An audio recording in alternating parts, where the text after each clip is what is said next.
నమస్తే, నేను మీ Ashok Kumar. Welcome to our channel. Jaganmohan Reddy గారి పరిస్థితి ఏ విధంగా తయారైందంటే మూలిగా నక్క పైన తాటికాయ పడినట్టు అయింది. అసలు ఆ వివరాల్లోకి వెళ్తే జగన్మోహన్ రెడ్డి గారు మొన్న పెట్టినటువంటి ప్రెస్ మీట్లో మేము 17 కాలేజీలు కట్టాము, వైద్యానికి సంబంధించినటువంటి వైద్య కళాశాలలు కట్టామన్నాడు.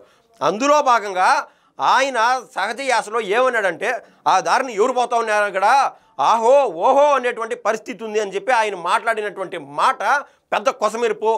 ఈ క్రమాన సరే బా ఆయన అన్నీ కట్టుకున్నా అక్కడ 4 కాలేజీలు 5 కాలేజీలు ఏమన్నా బాగా కట్టింటాడేమో అని చెప్పి వివరాలకు వెళ్ళి తొంగి చూస్తే ఈ 17 కాలేజీలు కూడా డొల్లా. అందులో భాగంగా ఆ కళాశాలల దగ్గరికి పోయి చూస్తే కేవలం పిల్లర్స్ అంతెత్తు కట్టి దాని నుంచి బయటకు వచ్చినటువంటి ఏదైతే ఆ ఇనుముతో ఉంటాయో రాడ్లు అవన్నీ సిలిమెక్కిపోయినాయి. దాన్ని చూసే నాదుడే లేడు. కేంద్ర ప్రభుత్వం నుంచి లేకుండా బయట నుంచి 4,500 కోట్ల రూపాయలు అప్పు తెచ్చి అప్పు దేనికని చెప్పినాడు, మా రాష్ట్రంలో ఉన్నటువంటి ఎవరైతే విద్యార్థులు ఉన్నారో వైద్య కళాశాలలో చదవాలా, వైద్యం పైన మక్కువ పెంచుకోవాలా, మా రాష్ట్ర ప్రజలకు మరింత సేవ చేస్తారు, సో ఇటువంటి భావాలు గల పిల్లలు ఆడి పోయి చదువుకుంటారు, చల్లని చూపు మా పైన ఉంటే చాలు అని చెప్పి 4,500 కోట్లు అప్పు తెచ్చినాడు. మంచి ఉద్దేశంతోనో ఏమో మళ్ళీ కథ. తర్వాత ఏం చేసినాడు, 4,500 కోట్ల అకౌంట్లో ఎప్పుడైతే పడినాయో తర్వాత జగన్మోహన్ రెడ్డి మెదడులో పురుగు తొలచేసింది. ఈ క్రమంలో 4,500 కోట్ల నుంచి దాదాపు 480 కోట్ల రూపాయలు మాత్రమే పక్కకు తీసి ఈ 17 కాలేజీలు కడుతున్నామనే క్రమంలో కేవలం కొద్దిగా అంతెత్తు పిల్లలు లేపడం, ఆ సిమెంట్లు గిమెంట్లు వేసినామని చెప్పి మసిమసి మారేడికాయ చేయడం ఆయన చేయడం జరిగింది. మిగిలిన డబ్బులు ఏవైతే ఉన్నాయో దాన్ని ఏకంగా ఆయన సొంత ఖర్చులకు వాడేసినాడు. అందులో భాగంగా ఆయన చేసినటువంటి బిగ్గర్ బ్లండర్, చాలా తప్పు విషయం ఏంటంటే రాష్ట్ర వ్యాప్తంగా 26 జిల్లాలో ఆయనకు సంబంధించినటువంటి కార్యకర్తల కోసం ప్యాలెస్లు కట్టుకోవడం మొదలుపెట్టాడు. జగన్మోహన్ రెడ్డి గారికి ఆల్రెడీ ప్యాలెస్లు ఉన్నాయి. హైదరాబాదులో లోటస్ పాండు, బెంగళూరులో యలహంక ప్యాలెస్, తాడేపల్లి ప్యాలెస్, ఇంకా అది కాక రిషికొండ ప్యాలెస్, ఈ విధంగా ఏకంగా 9 నగరాల్లో ఆయనకు ప్యాలెస్లు ఉన్నాయి. అది సరిపోనిట్టు ఇంకా రాష్ట్ర వ్యాప్తంగా 26 ప్యాలెస్లు కట్టించినాడంటే ఏమనుకోవాలా, ఏంది ఈ దరిద్రమైంది మనకో. అది ఎవరు సరే మీ సొంత డబ్బులు అయితే కట్టుకోండి, కేంద్రం నుంచి వచ్చినటువంటి డబ్బులు నువ్వు నీకు ఈరోజు చెప్పుకోవడానికి నువ్వు ప్రతిపక్షంలోనో విపక్షంలోనో ఉన్నావు కదా, నువ్వు చెప్పుకోవడానికి ఎంత ధైర్యంగా ఎంత ఆసరాగా ఉండిండో. నువ్వు మళ్ళీ నీ కార్యకర్తలపైన పడుతున్నావు ఏమని, మా కార్యకర్తలకు చేత కాదు, శుద్ధ దద్దమ్మలిగిని మా వాళ్ళు ఎందుకో వెనకబడిపోయినారు, కనీసం ప్రమోట్ చేయలేకున్నారని చెప్పి వాపోతున్నటువంటి పరిస్థితి. ఏ విధంగా ప్రమోట్ చేయగలుగుతారు సార్? 17 కాలేజీలు ఆడిపోయి ఫోటోలు తీసుకుంటే అర్థమవుతుంది.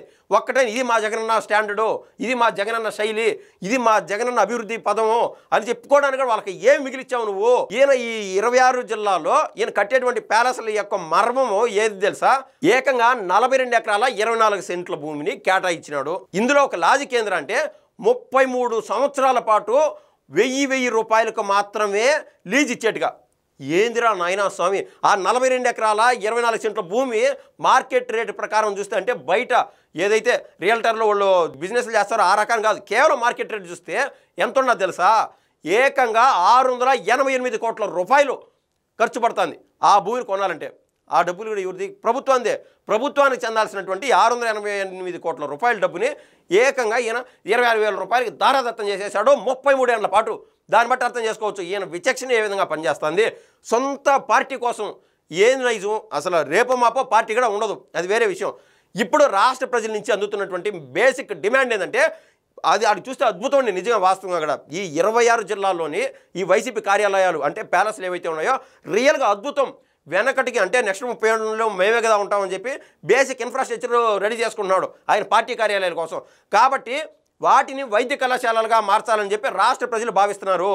ఇంకా దీని వెనకలు కూడా పెద్ద డ్రామా లేకుండా ఉంటే దీని వెనకలు కూడా పెద్ద అవినీతి ఉన్నది. ఈయన ఏదైతే 26 జిల్లాలకు సంబంధించినటువంటి వైద్య కళాశాలలకు ఆ భూమి అప్పచెప్పి దాని కట్టనబా అని చెప్పి అప్పచెప్పినాడో అది ఎవరికి ఇచ్చాడు తెలుసా?